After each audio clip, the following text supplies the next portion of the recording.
श्री गणेशाय नमः। बोलिए पुरुषोत्तम भगवान की जय। 21वां अध्याय। श्री वाल्मीकि जी बोले, प्रतिमा अग्नि में तपाई गई है, अतः उन मूर्तियों में प्रथम प्राण प्रतिष्ठा करें, अन्यथा धातु निर्मित वह प्रतिमा केवल धातु है, बिना प्राण प्रतिष्ठा करे सोना जैसे पहले था वैसा ही मूर्ति होने पर भी रहता है। वेदों के मंत्रों को जानने वाला ब्राह्मण निरंतर हृदय पर अंगूठा रखकर वेद मंत्रों से प्रतिमा में प्राण प्रतिष्ठा करें। इस मूर्ति के लिए प्राण रहें या इस मूर्ति के लिए प्राण जाएं, यह भावना मन में निरंतर रखें। इस प्रकार प्रतिमा को देवत्व लाने के लिए स्वाहा लगाकर यजुर्वेद के मंत्रों को पढ़ें। इस प्रकार प्रतिमा में प्राण प्रतिष्ठा करने के पश्चात श्री पुरुषोत्तम भगवान का ध्यान करें और इस प्रकार कहें, हे देव देवेश, हे पुरुषोत्तम, मैं इस आसन पर श्री राधा रमण के अर्पण करता हूँ। गंगादिक सब तीर्थों से प्रार्थना करके मेरे द्वारा लाया हुआ जल सुख से स्पर्श करने योग्य है। भगवान आप इसे पाद्य के लिए ग्रहण करें। ऐसा कहकर पाद्य देवें श्री गंगा जी का जल सुंदर कलश में रखें और कहें, इस गंगा जल का आचमन करिए। ऐसा कहकर आचमन अर्पण करें, फिर पंचामृत से स्नान करावें, फिर आचमन दें। सर्व कामनाओं की सिद्धि के लिए यह 2 पीताम्बर मैं आपको भेंट कर रहा हूँ। इस प्रकार वस्त्र देकर आचमन करावें। हे प्रभु, इस प्रकार संसार सागर से आप मेरी रक्षा करें। आप अंगूठे सहित यह यज्ञोपवीत ग्रहण कीजिए। ऐसा कहकर यज्ञोपवीत अर्पण करें। हे श्रेष्ठ, सुगंध युक्त चंदन, अक्षत, धूप, दीप, पुष्प व पुष्पमाला, नैवेद्य, ऋतुफल और दक्षिणा आदि सभी 16 वस्तुएं एक एक करके अर्पण करते हुए 16 उपचारों द्वारा श्री पुरुषोत्तम भगवान का पूजन करें। अलग अलग मंत्र बोलकर आवाहन आदि करें। इस प्रकार पुरुषोत्तम मास आने पर इस मनुष्य देह से जो राधा के साथ नवीन मेघ समान श्याम श्री कृष्ण भगवान का भक्ति पूर्वक नित्य प्रति पूजन करता है, वह भक्त इस लोक में अखंड सुख भोग कर अंत में मोक्ष को प्राप्त करता है। इति श्री पुरुषोत्तम मास महात्म्ये दृढ़ धनुपाख्याने पुरुषोत्तम मास पूजने 1विंशतितमो अध्याय समाप्तम। श्रीमन्नारायण नारायण नारायण लक्ष्मी नारायण नारायण नारायण।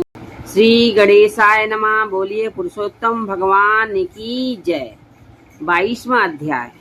पुरुषोत्तम मास महात्म्य एवं पूजा विधान का इतना वर्णन सुनने के पश्चात महाराज रणधन्वा ने महर्षि वाल्मीकि जी से कहा, हे मुनिश्रेष्ठ, अब आप कृपया मुझे पुरुषोत्तम मास के व्रतों के नियमों विधि विधान के बारे में बतलाइए, जिससे मैं व्रत कर सकूं। महर्षि वाल्मीकि जी ने कहा, हे राजन, इस पुरुषोत्तम मास में खीर अथवा गेहूं, चावल, मूंग, जौ, तिल, मटर, समा, सौखिया, निवार, अदरक, कंकोल, कंद, मूल, ककड़ी, केला, समुद्री नमक, दही, मक्खन, पनीर, आम, हरड़, पीपल, जीरा, सौंठ, इमली, सुपारी, आंवला, गुड़, खांड नहीं खाने चाहिए।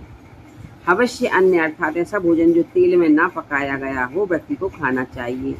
सब प्रकार के अमिष पदार्थ, उड़द, मधु, बेर, राई, मादक वस्तु, मांस, दाल, तिल का तेल, कीड़ों का खाया हुआ, लोहा का लगा, भावना से दूषित, बनाने में दूषित अन्न तथा दूसरे का हिस्सा ना खावें। दूसरे से शत्रुता और स्त्री गमन ना करें। पुरुषोत्तम मास में विवाह और उत्सवों का निषेध तो है ही, परदेश भी केवल तीर्थ के सिवाय ना जाएं। देवता, वेद, ब्राह्मण, गुरु, गौ, व्रती, स्त्री, राजा तथा बड़ों की पुरुषोत्तम मास में बुराई ना करें। प्राणायाम में चूर्ण, फलों में जंभीरी, धान्य में मसूर तथा बासी अन्न अमिष है। बकरी, गौ, भैंस को छोड़कर अन्य दूध ब्राह्मण द्वारा बेचे तेल, घी,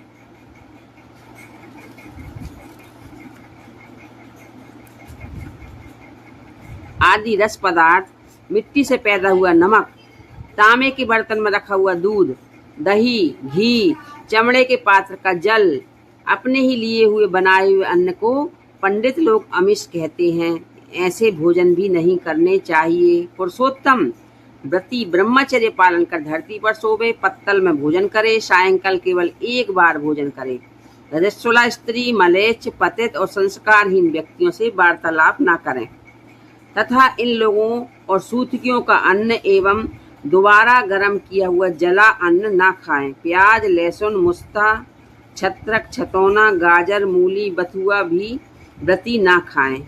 इस व्रत में तथा अन्य व्रतों से भी वस्तुओं को त्याग दें। कृच्छ आदि व्रत जिन अपनी शक्ति के अनुसार विष्णु भगवान की प्रसन्नता के लिए करें। पेठा, काशीफल, तरुणी, मूली, नारियल, कलिंगफल, आंवला, गोला, अलंबू, पटोल, बेर, बैगन, बल्ली साग, बेल, कमलनाल, जल में उत्पन्न होने वाले फल फूल पुरुषोत्तम मास के प्रारंभ में पूर्णिमा तक ना खावें।